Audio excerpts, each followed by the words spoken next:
them with a thunderbolt, which is where the idea... Talk about schizophrenics or something, apparent, I don't know. Sagittarius, general characteristics of people who are Sagittarians. Okay, Sagittarian are usually, what's the character in Shakespeare, Falstaff? Kind of a round, jovial philosopher person. People that are very strongly Jupiterian don't take orders too easily. They like to be their own boss. Mike's laughing. I was thinking of one in particular. Do they take suggestion, though? Yes, or do they listen. do? They listen. Okay. They're good listeners, but they like to look and listen from a distance. It's like they have to be up, on Mount Olympus. They want to have an overview always. They don't want to be too concerned with the individual, which is, a component that we all have at various times. We all have Jupiter in our chart, so this is not just about someone that has the sun in Sagittarius. This is where Jupiter is in your chart. For instance, I have Jupiter in Pisces. So one of the reasons that I'm interested in this kind of stuff, the astrology or philosophy or religion or tradition and all that kind of thing, is because the Jupiter is in its ancient rulership, its own sign of Pisces. And Pisces is the sign that has to do with metaphysical, mystical, illusion, that which is not quite real.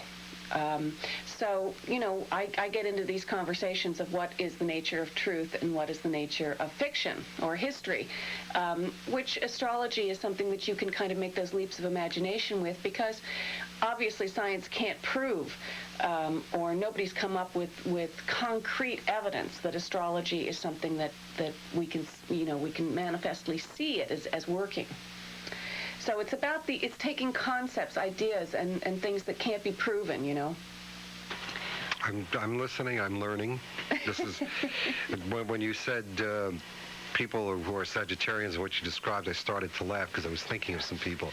We're talking to Mary Michele on WVIP. If you have a question about astrology or your horoscope, if you have a question as to where your love life is going, what your health is going to be like, give us a call now at 241-1310. Back with Mary Michele after these words. Are you tired of the same old holiday gift-giving ideas? Would you like to find that unique gift item for someone so special? Then Blue Moon in Mount Kisco is the place for you to visit. Blue Moon at 37 Main Street, Mount Kisco, has a tremendous selection of handcrafted Native American and Southwestern jewelry, arts and crafts, including pottery, prints, artifacts, and items just too numerous to mention. Pieces are arriving daily from a recent trip out west. A gift from Blue Moon is sure to delight anyone on your list. Blue Moon, located at 37 Main Street, Mount Kisco. Please call for store hours 244-3566. Blue Moon, 37 Main Street, Mount Kisco.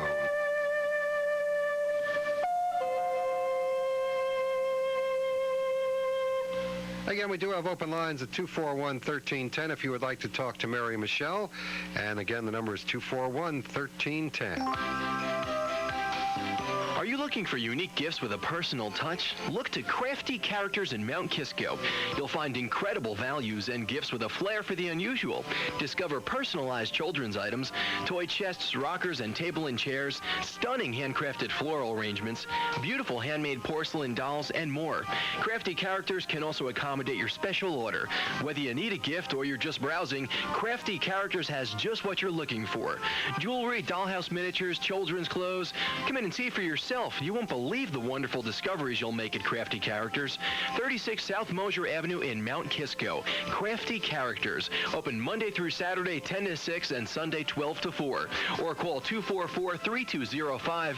That's 244-3205.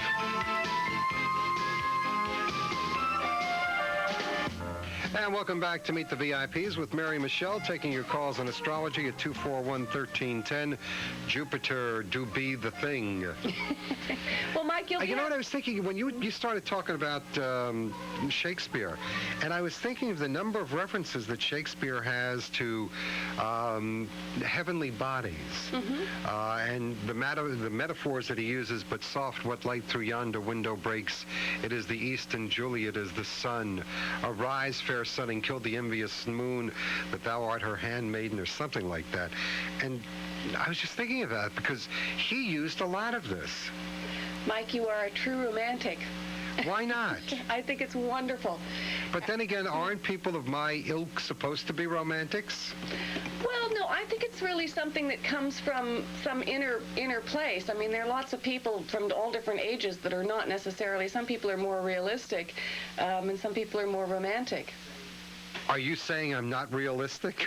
Well, I'm not. I didn't say that. You can be both. You know, you can sit on the fence. Well, no. Let's talk about Jupiter again. All right. Well, Jupiter. You were going to say something. Your Jupiter is in the sign of Cancer, July 1942, right? Don't make me that old. 45. Oh, 45. Okay. Please. Sorry. All these weeks and you still don't know. Oh, I'm sorry. I forgot. All right, July 45. You have Jupiter in Virgo. Is that good or bad? Well, it makes this nature of expansion, Jupiter's ability to expand, a little contained.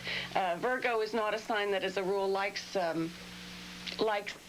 things to expand too much. It would mean that, you know, you would have luck whenever you dealt with details. It may not necessarily mean that you like them, but it would definitely be something that you would have luck around, because where Jupiter is, this is where things come the easiest to you.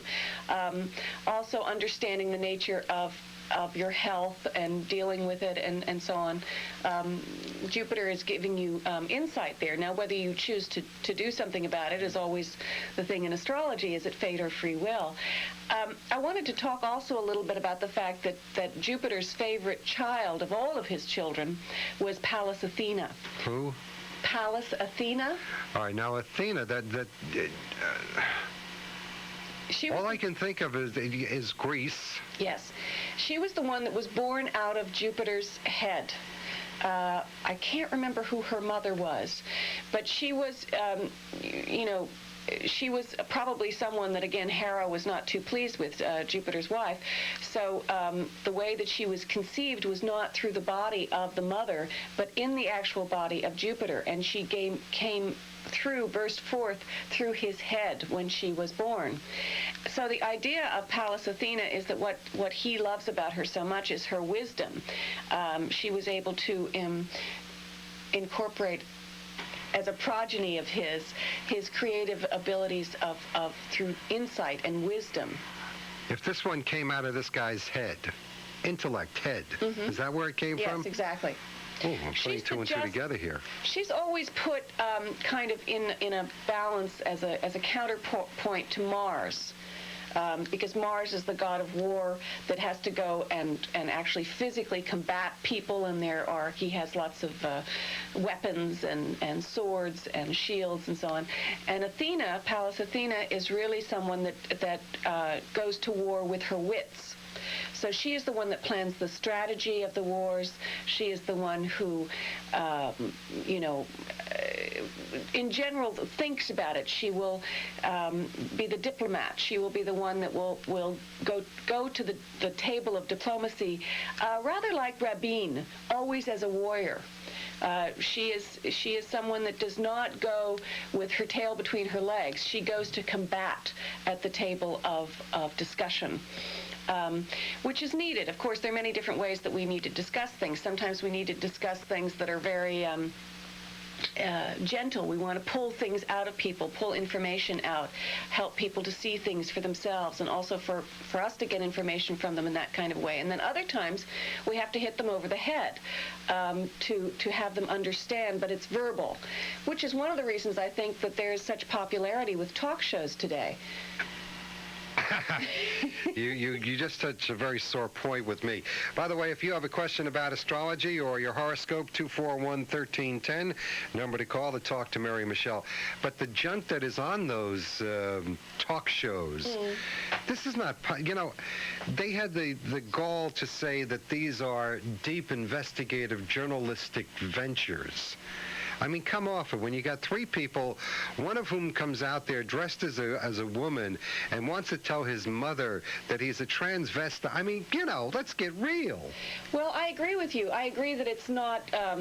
I don't think that it's a terribly helpful form of entertainment, but the element of warring verbally is something that is important versus someone that might take this kind of abuse into a more private specter that would be more destructive. Do you understand what I'm saying? Yeah, but by the same token, I mean, the people who do this, I would love to see their charts, to see who is willing to literally embarrass themselves in front of millions of people by saying, you dumped me and now look at me. I mean, this is what it's on there, and I wonder who these people are, and where in their chart does it say that they're that dumb to do this? Well, you have to think about the fact that we're living in the age of communication, and most people, even though there are more and more books being bought and people are reading more and so on, it is still very much the age of Marshall McLuhan, the medium is the message, and which came first, the chicken and Newton Minow, that it's a vast wasteland. I mean, we could get on that subject also. Again, we are waiting for phone calls at 241-1310. If you have a question for Mary Michele, give us a call now, and we'll be happy to put you on the air. It's back. Broadway's blockbuster winter sale is on. Right now, you can get the best seats to Broadway's legendary hits Les Miserables and Miss Saigon for only $30 each. That's right, the best seats in the house at the best prices in town. For a very limited time, wintertime tickets to these spectacular Broadway musicals are yours for a song. Just get your tickets before Thanksgiving morning, and you'll be seeing Les Miserables or Miss Saigon for $30 or less this winter. These prices are valid for most weekday performances in January and February, and you must order your tickets by Wednesday. Just call Telecharge now at 212-239-6200 or visit either show's box office. Prices return to normal at the stroke of midnight Thanksgiving morning. And remember, last year every ticket sold, so don't be left out in the cold. Call 212-239-6200 today and get the very hottest tickets in town at the very coolest prices.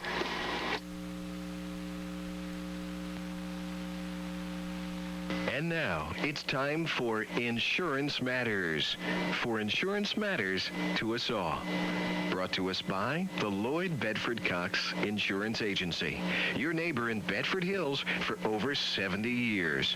Most homeowners' policies today contain some form of guarantee for your home's full replacement after a loss, even when the cost to rebuild the home exceeds the coverage limit. A common misconception is that the word guarantee will offer you the full protection that you're expecting. Be aware of those insurance policies which provide this guarantee only after you've met certain conditions. These conditions could include improvements to your home or the age of your home, which would negate your guarantee and limit your settlement.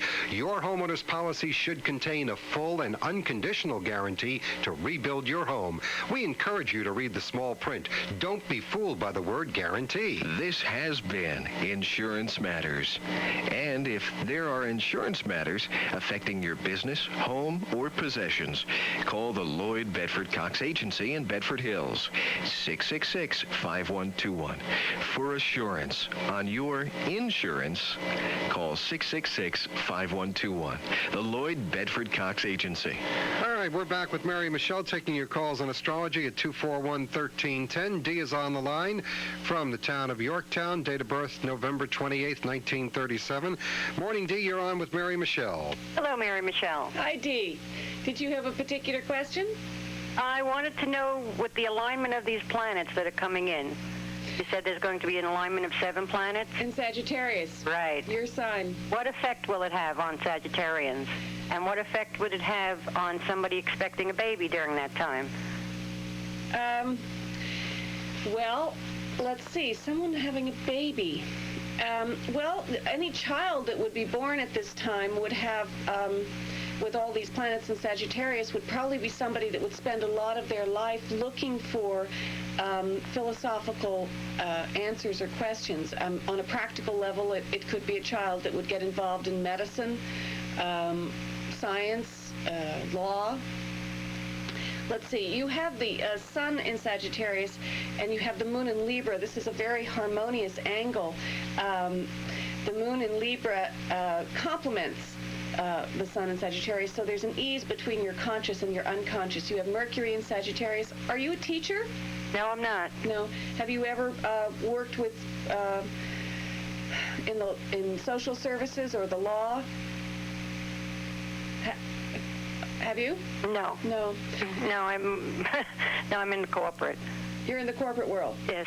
Okay. You have Venus in Scorpio. You have Mars in Aquarius. There's a hard angle there between the male and female parts of yourself.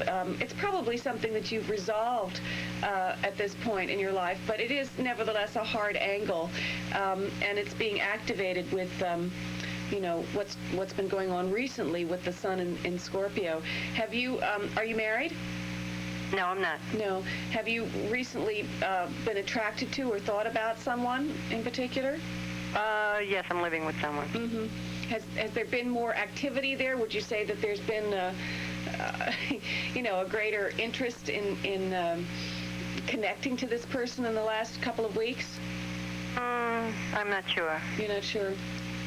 Has it been a little tougher? Mm-hmm. Yeah. Well, this is the thing about the hard angle. With Mars in Aquarius and Venus in Scorpio, it's like you can be very general in your in the way that you go after when you try to address an issue with a specific individual. So what you have to try to do is become more specific. Instead of pulling back like Jupiter and Sagittarius, the sign of Sagittarius likes to pull back and look at the overview, you want to try to really get very, very specific and talk about the details. Okay. Okay. All right, thank you for calling. Let's see, we have our next caller is Jody. Jody is calling from Katona. Date of birth is June 10th, 1950. 6/10/50. Good morning, Jody. You're on the air with Mary Michele. Good morning, Judy. Hi, good morning. It's Jody. Jody. Jody. Jody, I'm sorry. Jody, did you have a particular question? Not really. I suppose one of my interests is if this is a good time and how to begin a new aspect, a higher aspect of my career. Okay, you have the Sun in Gemini. As you know, you have the Moon in Aries. You have Mercury in Taurus, Venus in Taurus. There's a heavy emphasis on Earth here, even though you have this Sun Moon in the air and fire. What kind of work do you do? Are you in some kind of beauty product thing? Right now I'm a chef. You're a chef. Okay. Well, that's sensuous. Things to do with, the five senses. Beauty is making yourself look beautiful, or being able to see or hear or taste or smell. You have a strong component in that area where you like to have you need to, with this energy in Taurus, you need to be related to tangible things. Uh-huh. What is the direction that you think that you might like to go? I'd like to go toward networking in retreats. In retreats, okay. This is a contradiction in terms.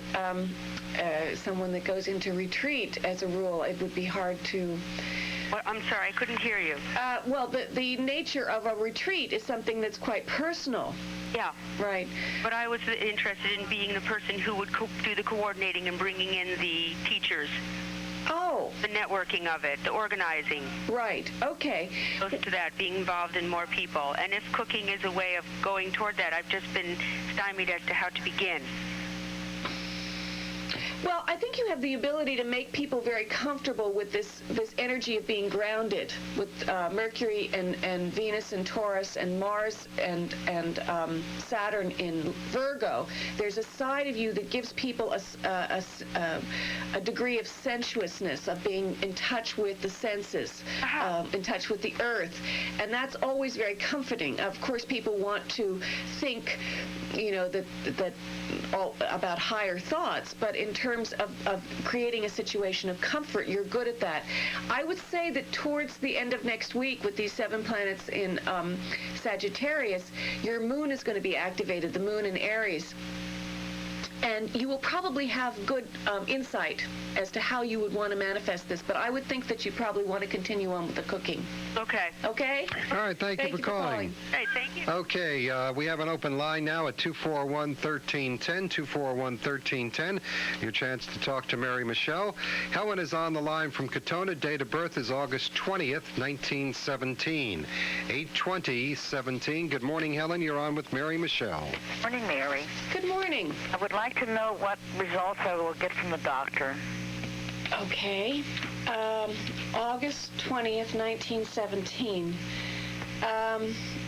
You have the sun in Leo, and you have the moon in Libra, and you have Mercury in Virgo, Venus in Virgo. When are you supposed to get this return from the doctor? Today. Today.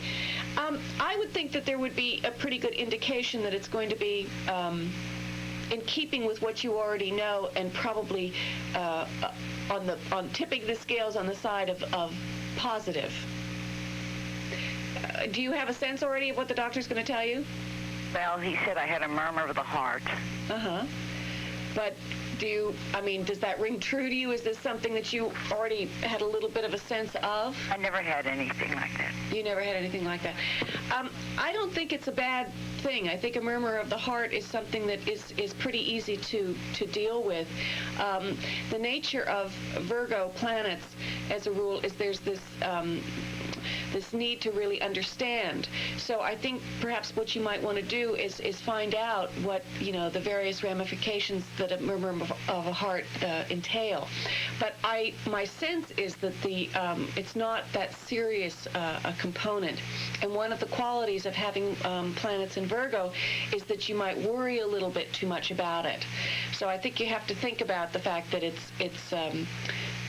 not going to be as what your imagination might imagine that it's going to be. Think more about what the inside of you intuitively knows, and I think you know that it's something that can be handled. And do you think that I will be able to straighten out all my affairs with the lawyer?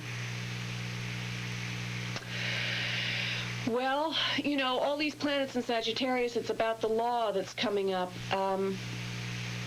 You have... Well, with the sun in Leo, again, I think with these planets are going to be squaring your Mercury and the planets in Virgo and so on. So there's going to be some stress surrounding it. But I think at the end of the day, what you really have to look towards is your inspiration, that which is your fire, that which is your creativity. I think it'll be a combination of things. I don't think it'll be a simple, easy answer. But I think that you will be able to handle it better than you think. Thank you very much, Mary. Okay, thank you for calling, Helen. And we're going to get to Jody just about a minute away. To Carrie. Carrie, who is watching on cable channel 12. We will get to her in exactly 1 minute. We do have an open line for Mary Michele, 241-1310. Give us a call now. There's nothing like a classic movie to bring home all of life's feelings. Like when you lose your heart. What is it you want, Mary? You want the moon? Just say the word and I'll throw a lasso around it and pull it down. Flirt shamelessly. Don't let's talk about me. Let's talk about you. What kind of man are you? Or or simply roar with laughter. I could dance with you till the cows come home. On second thought, I'd rather dance with the cows than you come home. Only one cable channel touches your heart by bringing you continuous classic movies, uncut, uncolorized, and commercial-free. American movie classics. 50 years of Hollywood, from dramas to comedies, westerns to mysteries. Now you've got it. That's the idea exactly. See these great movies and more on American Movie Classics. We bring back the feeling. And you can order by calling Cablevision of Yorktown at 962-4444. We're continuing our conversation with Mary Michele, taking your calls on astrology at 241-1310. Let's say good morning now to Carrie. Date of birth is July 15th, 1968. Good morning. You're on with Mary Michele. Hi. Hi, Carrie. Hi. I had heard that Pluto had been in Scorpio for the last 13 years. Right. And I was wondering if that was true or not, and that it was moving back into Sagittarius for the next 7 years. And I was wondering how that would both affect my sign and the universe in general, what that means when there's a change like that. This is a very nice question. Thank you for thinking about it. You have the sun in Cancer, you have the moon in Aries. You have a lot of Venus in Cancer, Mars in Cancer, Mercury in Cancer. You have a lot of Cancer planets, and Cancer, of course, is the person that takes care of the family, and that can be extended into the family of the world. So, you know, for you personally, with the moon in Aries, these planets in Sagittarius will perhaps, you know, build a little bit of a fire underneath you in terms of trying to branch out and do something new. Have you got a family? Yes, I do. Mm-hmm. Are you thinking about going back to work or going to school or doing something different other than just taking care of the family? No, well, I'm a dance teacher right now, actually, and I have quite a bit of family from, you know, brothers, sisters, parents, but I'm thinking about getting married, and I was thinking about getting into writing books for children, and I'm not sure how that was going to start, but I've been thinking about it. Well, as I say, with these 7 planets in Sagittarius, they're trining your moon in Aries. So there's something in the unconscious that is stirring you on to try to do new and different things, other than the dancing, which is probably working with children quite a bit. Yes, a lot. Yeah. I think that you're going to have the energy for it, and you should do it. You know, you should definitely write these books and do your very best to get them published.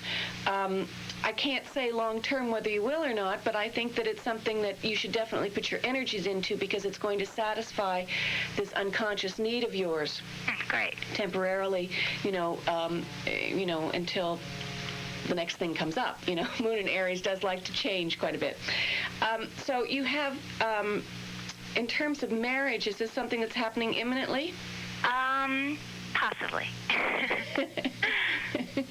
Well, you know, I would say that it's going to come up pretty strongly during the end of December and January as to whether you want to do something about this.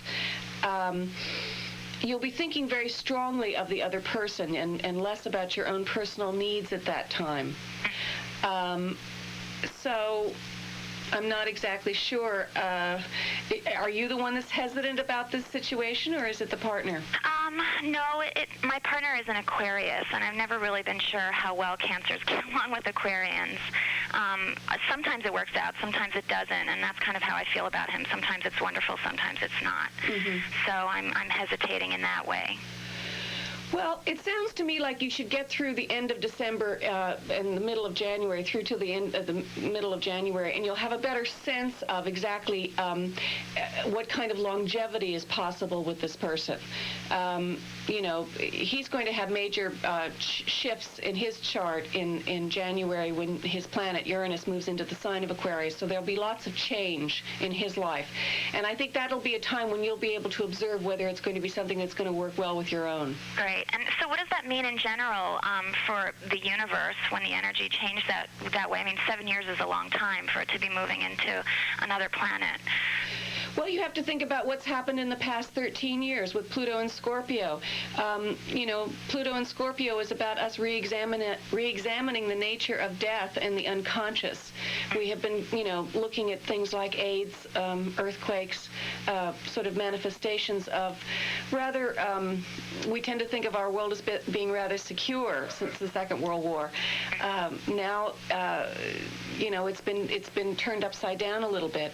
With Pluto and Sagittarius, I think people are going to be building in the area of ideas.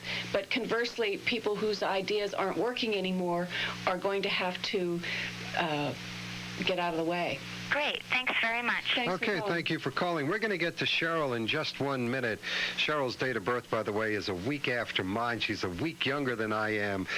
You already know the dates here, then. We'll be back in 1 minute and 30 seconds with Mary Michele. We do have an open line at 241-1310. Give us a call. In just one instance, disaster can strike your home, whether due to fire, flooding, or roof collapse. Any accident that necessitates an evacuation, major repair, or cleanup effort can leave your family on the street with no place to go and no one to turn to. Now introducing Personal Disaster Recovery Service.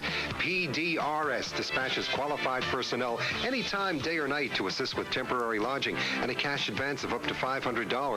PDRS will dispatch a contractor to board and secure the damaged area to protect from unwanted intruders. They'll even secure kennel facilities for the family pets. If you travel for business, have elderly parents, or are a seasonal resident, when disaster strikes, Personal Disaster Recovery Service is your advocate on the scene until you personally take charge.